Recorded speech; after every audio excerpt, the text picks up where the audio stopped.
Sports with Josh.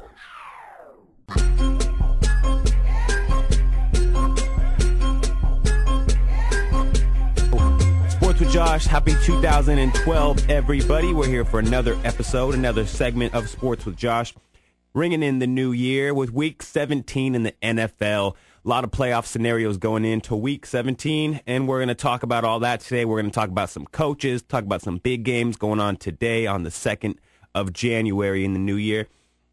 Some big topics to get to, so let's just jump right into it. Starting with the AFC playoff scenario, it is now final. There's no more games to be played. We know who's going to be playing next Saturday. We know who's going to be playing next Sunday. New England gets the number 1 seed, and Baltimore gets the number 2 seed in the AFC. It was up to either Baltimore or Pittsburgh. Either one could have got the 2 seed clinched on Sunday. Baltimore got it done with a win over Cincinnati. Cincinnati did clinch the 6th seed as well. They'll be visiting Houston, who won that 3 spot. And Denver will be hosting Pittsburgh as the 4 and the 5 game. The AFC, it's really the story of 3 big teams, New England, Baltimore, and Pittsburgh. Their level of play is just over that of Denver and Cincinnati and Houston right now.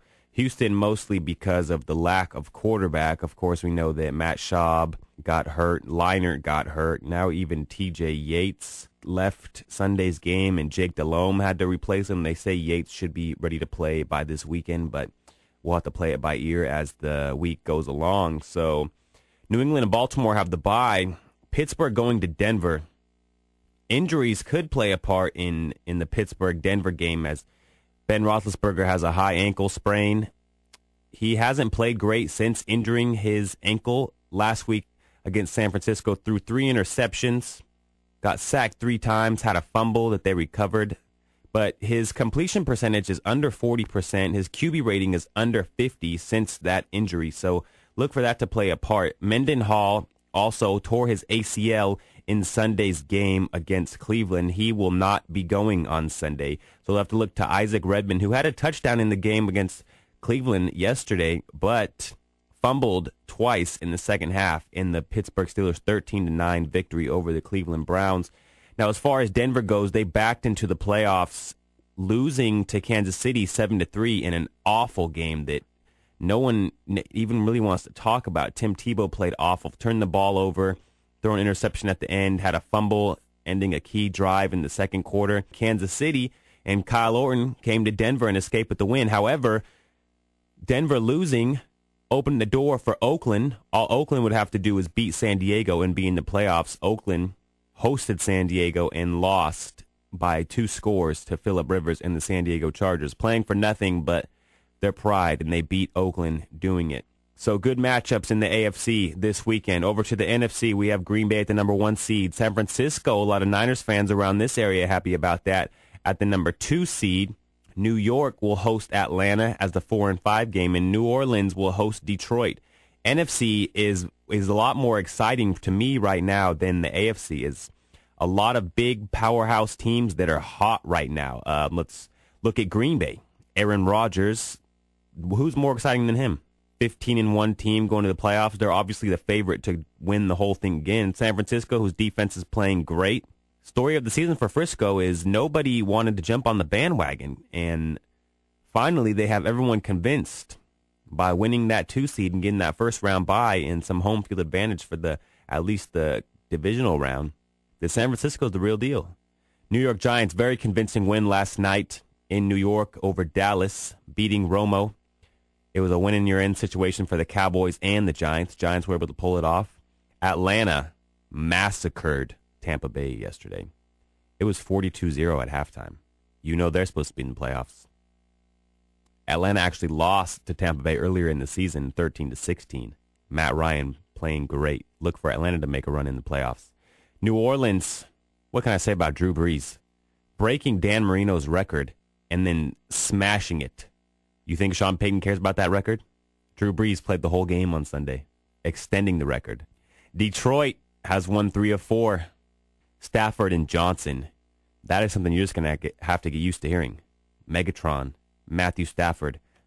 If those two keep hooking up, the Detroit Lions could go deep in playoffs too. So really, really tough matchups this weekend, Saturday and Sunday, between New Orleans, Detroit, New York Giants, and Atlanta. Going to be some good games in the NFC. Denver and Pittsburgh, Houston and Cincy, not so much, but we'll have to see what happens.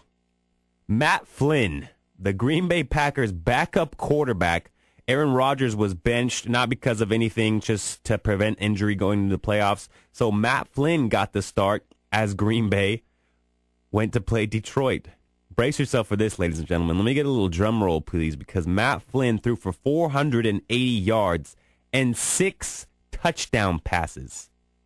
Yes, you heard me right. 480 yards and 6 touchdown passes. Now, there's some great quarterbacks in the history of the Green Bay Packers. Bart Starr, Brett Favre, the current one, Aaron Rodgers. Bart Starr, Brett Favre, and Aaron Rodgers have never thrown for 480 yards in a game. And they've never thrown 6 touchdown passes. Those are franchise records, both of them, that Matt Flynn broke.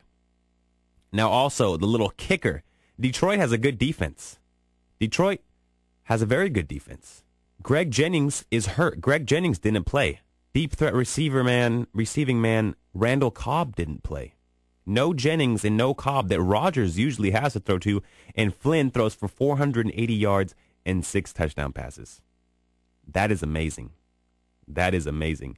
Matt Flynn is also going to be a free agent at the end of the year, and this game could not come at a better time for Matt Flynn.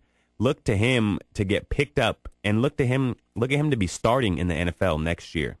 'Tis the season to say goodbye to your coaches. One day after the NFL season, Bucs fire coach Raheem Morris.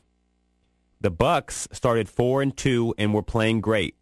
As I said earlier, they had an emotional win, 16-13 over Atlanta. 4-2, lose their last 10. Lost 10 straight to finish 4-12. Their last loss, a 45-24 loss to Atlanta. What happened after that 4-2 start, I don't know. But they just lost heart.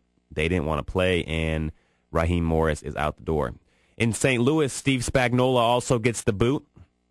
In 3 seasons with the Rams, Spagnuolo has won 10 games and has 38 losses. This season, he went 2-14. Injuries played a part in that, but you can't blame everything on injuries. Steve Spagnuolo wasn't getting the job done, and he gets the boot. In other news, there's some big games today on the 2nd of January, the Rose Bowl. Number 10, Wisconsin out of the Big Ten versus number 5, Oregon out of the Pac-12.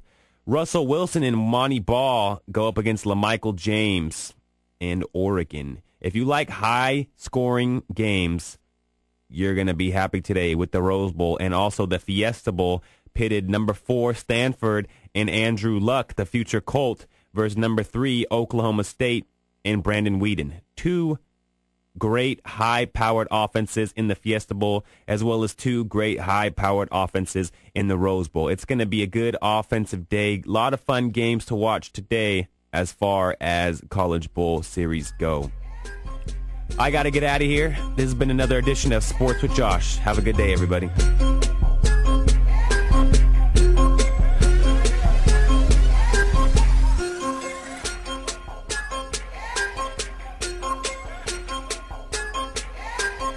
Sports with Josh.